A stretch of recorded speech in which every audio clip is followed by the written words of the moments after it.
everyone. So today I'm going to be doing my video on the effects of aging on cognitive health with the underlying emotion of anger.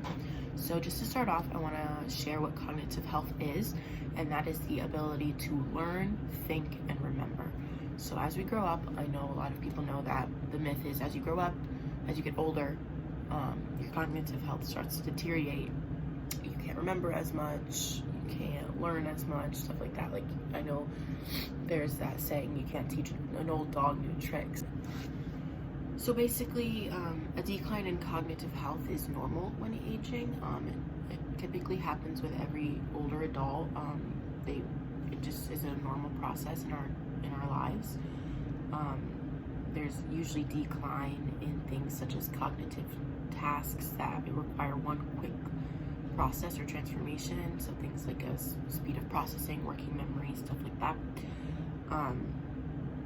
And the only way to really keep your memory sharp is to be active, go to spin class, do yoga, work on memory games, like stuff like that, like keep your brain alive and working. Because once you start to just sit around and do nothing, like that's when your cognitive health is gonna go, like it's gonna go down really quick.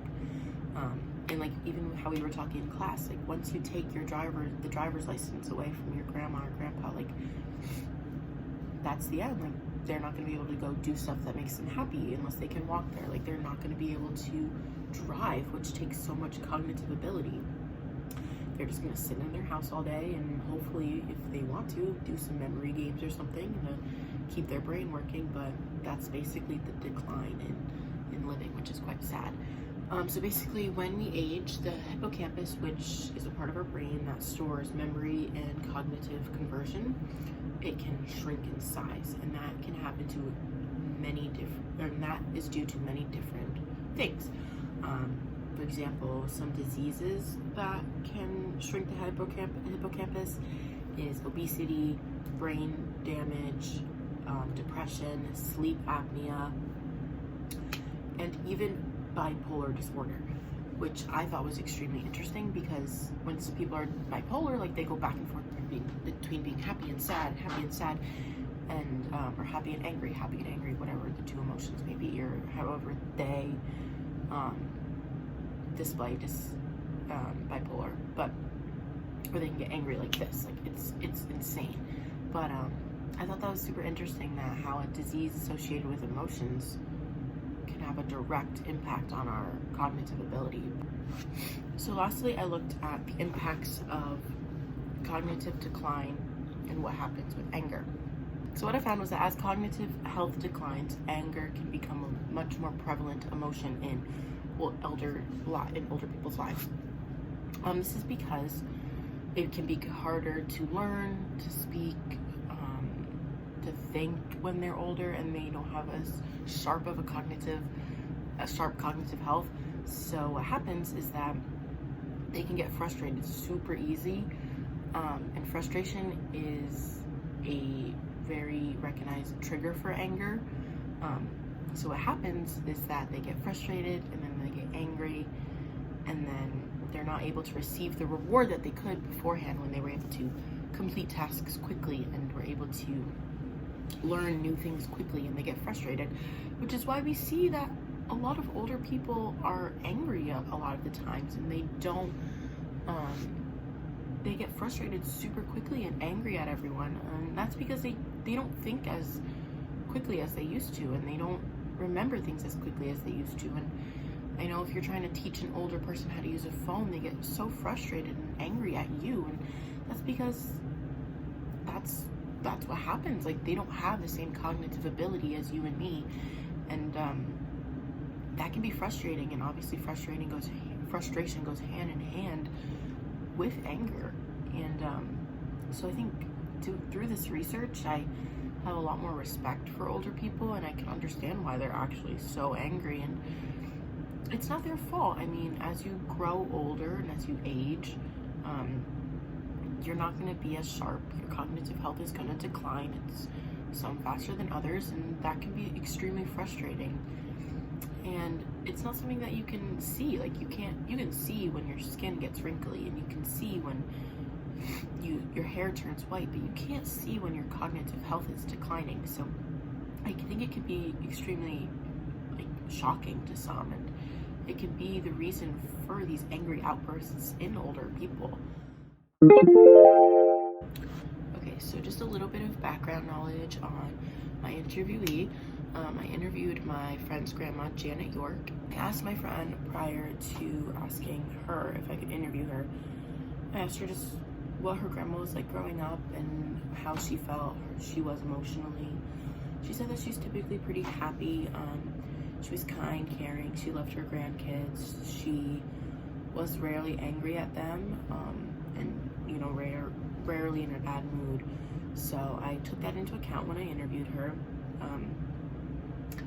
I wanted to see just how someone who was happy most of their life, how they were doing cognitively at the age of 69, and how they were doing physically as well. And I just wanted to see how her life and her emotions differed from what I found in my research. So I was taking that into account when doing her interview. So we're gonna just jump into that right now. She was pretty nervous to do the interview, so she didn't say too much, but most of her answers were really beautiful, and I loved them. And you can just tell how sweet she is. Hi, my name is Janet York. I am 69 years old, and I have 5 grandchildren, 2 daughters, and a dog who is hysterical. We have 5 questions for you today, and my project is on cognitive health and the effects of aging on cognitive health. So for the first question we have, what are some of the most important lessons you feel you have learned over the course of your life? Most important lessons. To always be honest, to have empathy as well as compassion, to care for other people the way that you would like to be cared for. Those are good. I feel like I do the same. What are some of the difficult or stressful experiences you have? And if you can give an example, that would be great. And what did you learn, and how did those make you feel? The most stressful thing in my whole life was losing my husband in a motorcycle accident. I'm not too sure that I really learned anything from that, but it was definitely the hardest thing that I've ever done in my life. What are some of the bad choices or mistakes that made you, and what did you learn from them? Do you have any regrets from those?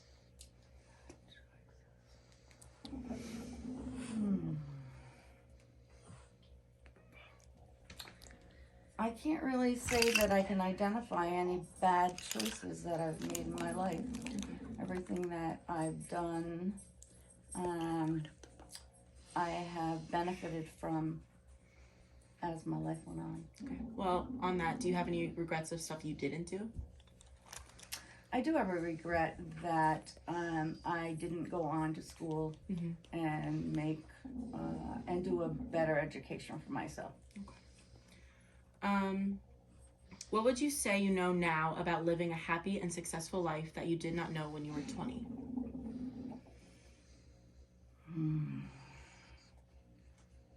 Or 40, if that helps.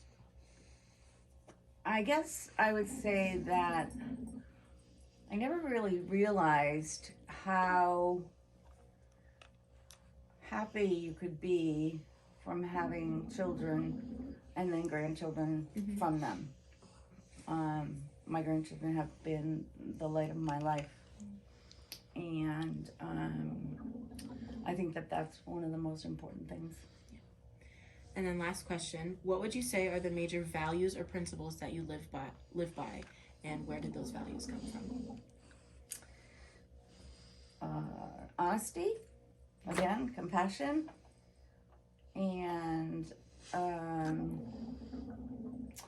always being kind to people. And that came from my dad. My mom died when I was very young, and he pretty much brought me up, and those values, I think, came from him. So post interview and post looking at her answers and just reviewing them, I was thinking a lot about my grandparents, who all died when I was pretty young, so I don't have too many big memories of them, but I was thinking of them when I was doing this interview and this project. And one person that came to mind was my grandpa. He was a character. He was, I would definitely say, an angry person a lot of the time. He was super nice, but he definitely had his moments. He was angered easily and had outbursts, and he died when I was young, as I said, but he was also probably around the age of 69 when he died, because he died pretty young. But I could tell just by Janet's answers and how I would have figured my grandpa would answer some questions, and I could tell a lot of major differences just in my own comparison. And I do wonder if having that angry background in my grandpa, I wonder if his cognitive health and even physical health was impacted by that.